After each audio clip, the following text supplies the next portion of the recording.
السلام علیکم ناظرین، نیمل خان کا بن کہے کی ناول کی پہلی قسط۔ اچانک ہی شیشوں کے ٹوٹنے کی آواز پہ وہ مڑا، جہاں سامنے کا منظر دیکھ کے اس کے دماغ کی شریانیں تن گئیں۔ اس کی گاڑی کے شیشے ٹوٹے ہوئے تھے جو مزید توڑے جا رہے تھے۔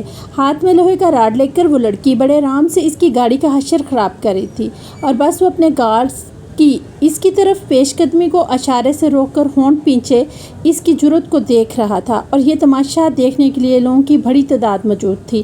لمبے سیاہ بالوں کو کھلا چھوڑ کر جو قدرتی ہلکے کرلی تھے، ہلکے گلابی رنگ کے پلین ڈھیلے ڈھالے سوٹ میں گلے میں سکارف ڈالے، وہ پرکشش نقوش والی لڑکی بغیر کسی نتائج کی پرواہ کی اپنے کام میں مصروف تھی۔ گاڑی کی اچھے سے بربادی کر کے وہ اپنی گاڑی کے اوپر رکھی نوٹوں کی گڈی لے کے اس مغرور شخص کے سامنے آئی اور نوٹ اس کے طرف ہوا میں اچھال دیے۔ اب ایسا کریں، یہ پیسے آپ خود رکھ لیں، اب آپ کو بھی مرمت کی ضرورت ہے۔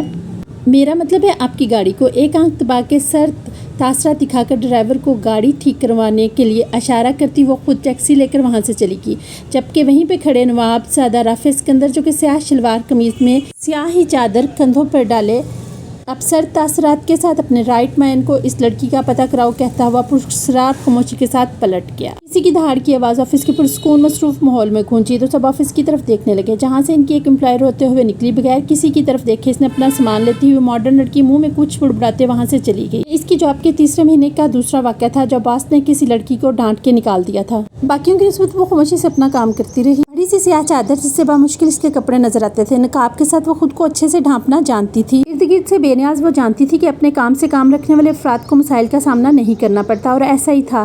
ان 3 مہینوں میں نہ کسی کو اس سے شکایت تھی اور نہ ہی اسے۔ وہ ایک مڈل کلاس گھرانے سے تعلق رکھتی تھی۔ اپنی تعلیم مکمل کر کے اپنے باقی 2 بہن بھائی کی اگلی قسط انشاءاللہ جلد ہی آئے گی۔